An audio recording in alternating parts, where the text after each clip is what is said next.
I'm bringing her onto a video because I'm running out of things to talk about with you guys. I'm a last resort. I need someone to talk to, I swear to God. Also, I'm going crazy with my bag. You look like a princess librarian. We were trying to decide what to talk about. Oh yeah. Do you want to drink? Well, yeah, your my cup's over there. This one?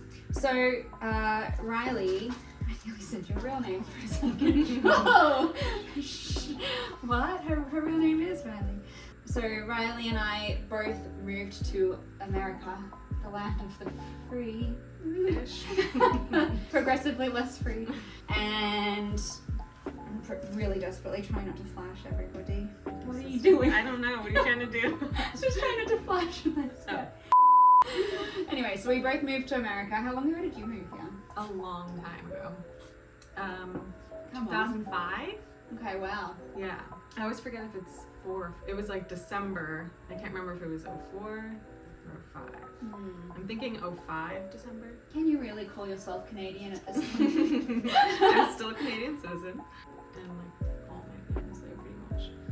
And I'm there often. Because you sound so much like all of the Americans here. I forget all the time, and like it's like a running joke with us, but I'm like, all you Americans, and Riley's like, I'm Canadian, but thank you. I feel like I definitely adjusted my pronunciation of things when I moved, because kids would make fun of me. I've noticed I've started doing that as well. Mm-hmm. Like I've started saying no, like way more than I used to before. Like Australians say no, and if I'm not thinking about it, or if I'm thinking about talking the way I normally do, I say no. Mm-hmm. But like, if I talk to the dogs now, I'm like, let's go. And I'm like, where the fuck did that go come from? Go. You're playing a role. Oh my God, I hate it, to be honest. American dog mom. Oh. I feel like my accent definitely comes back when I go home with certain words. I just like slip back into it. Like all the anything that ends in like an AG. Like here you'd say flag. It's still hard to say, but I would say flag. Ah. Probably. Or like here it's agriculture. We would say agriculture. I keep it under wraps. Really fun. I don't do it on purpose actually. I don't hide my accent, so that's not fair. I think it's probably also my autism. Like I like mirror people when I'm with them, so I'm like fitting in, I think maybe. But you're not mirroring when you're with, well, I hope you're not trying to mirror with me, because if so, you got a It's not Australian on purpose. accent. No, I guess I just You're so used to it now. I'm just used to it. Yeah. What was it like moving back then? Traumatizing. In what way? I was just very close with my family, so it turned into like no family time. Mm-hmm. So that was like a big. It's a massive adjustment. Yeah. Like you don't really think about it too much when you make a decision to go, and then you get there and you're like, oh fuck. Yeah. That was the other thing. Like that I didn't have a choice. Like my mom was marrying an American. That's right. And I was 10, so I couldn't choose. Obviously, I'm very happy that I moved here because I wouldn't have the life that I have. But we would never have met. No, we would not have. Crazy. Special stars had to align for that to happen. I think about that a lot, where I'm like, imagine if that one thing didn't have that butterfly effect on everything else in my life. Like, how different would it be? A lot. I think about that every time someone asks, what would you go back and change? And there's things obviously that I'm not, that I don't love that I said or did, but like, I'm so scared of that. Yeah. Of like going back in time and changing something that I am like, no, let's just keep it the way it is. Do you remember like what the craziest, hardest thing was for you to adjust to? Because you did school then here and everything. So you've kind of run the gamut of America and like growing up with it and then being an adult with it. So it'd be very different to my experience. I moved halfway through grade 5. So I feel like at that point, elementary school here they do a lot of patriotic stuff. Yes. So my little sister went through a lot of, like, they learned all those songs and they had like patriotic assemblies and they sing these songs. So I kind of missed that section. But yeah, the schooling seemed different. The state testing stuff was new, where every year in school you have to take these standardized tests. Yeah. At least California, I don't know about the other states, but What is like the point of that? it like shows how your school's doing. And I think it like determines funding and things. Or... We do something like that, but it's just like at the end of high school. It's not like... There's that too. It's not every year. That would be such a pain in the ass. I would hate that. But now there's not going to be a Department of Education. Sorry, listen to this dog.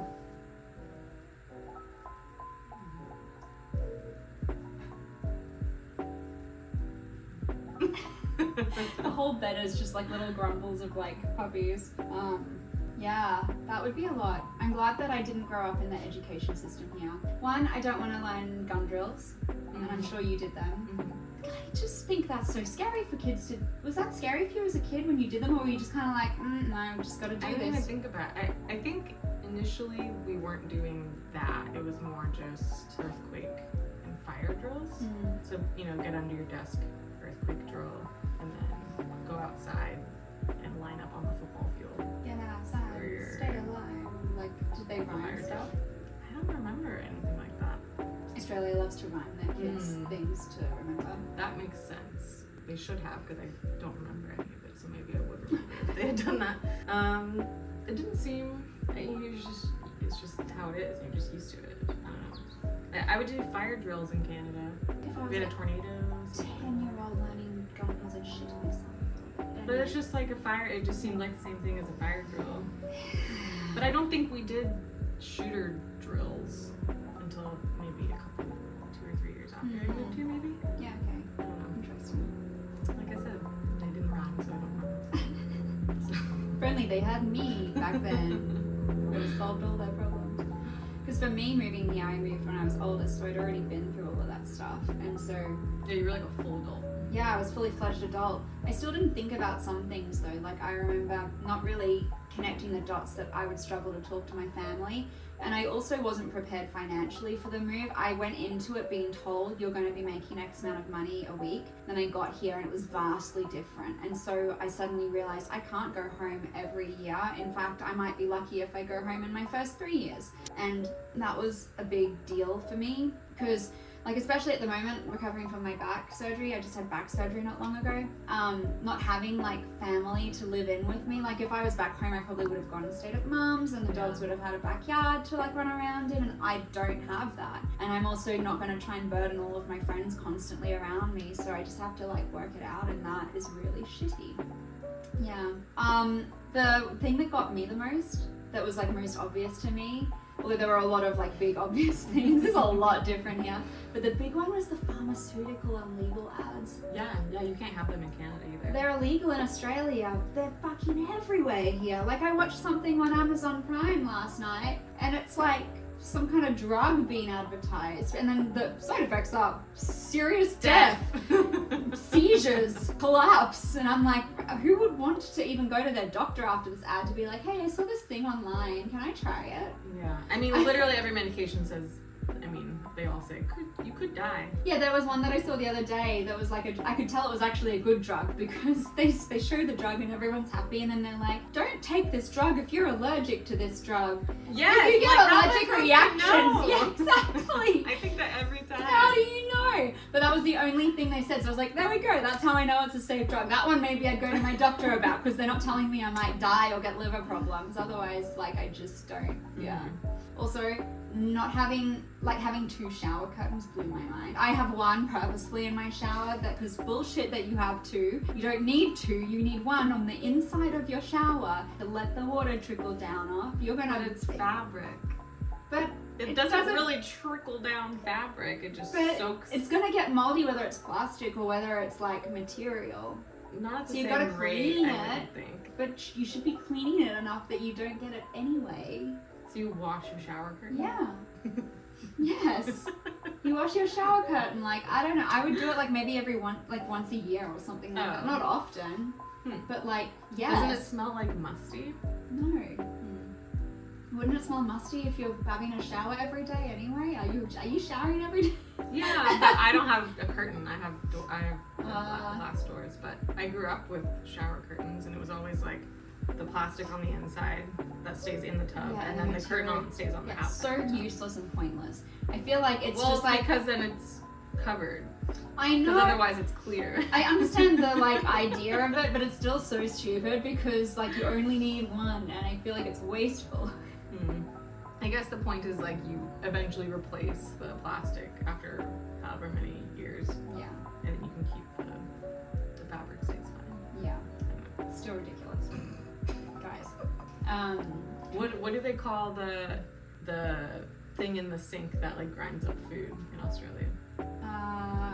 Garbage guzzler, maybe? I think that's what I would call it. We never really had, they're not really super common back home, Yeah. but I think we'd call it the garbage guzzler, which I think is really fun. Here they call it a garbage disposal system, and in Canada we say garburator. I love garburator.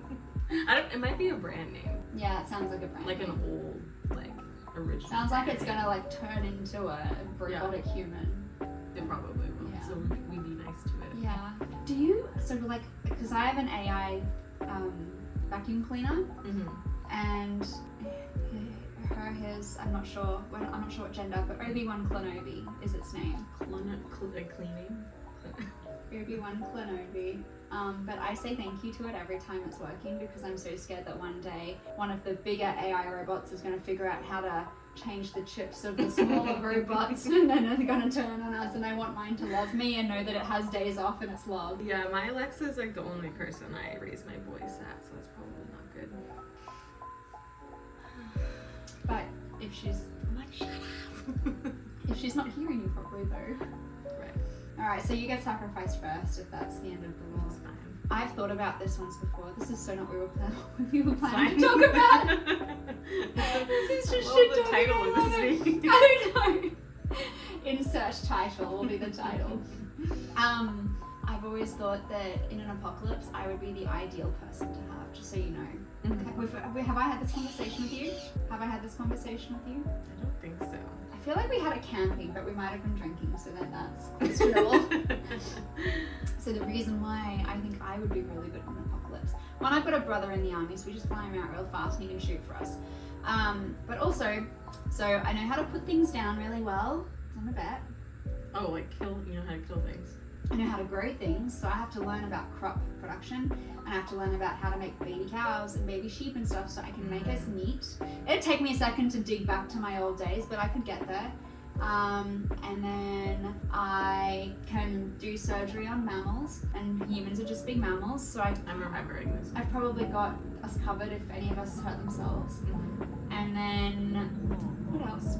I mean, that's a pretty good start. That's great. That's more than what most Stop people can there. say. Yeah. I'll have all the babies.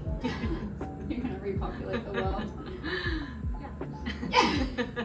And help others have their babies. Such a Handmaid's Tale vibe. It's so scary how much things right now are like Handmaid's Tale.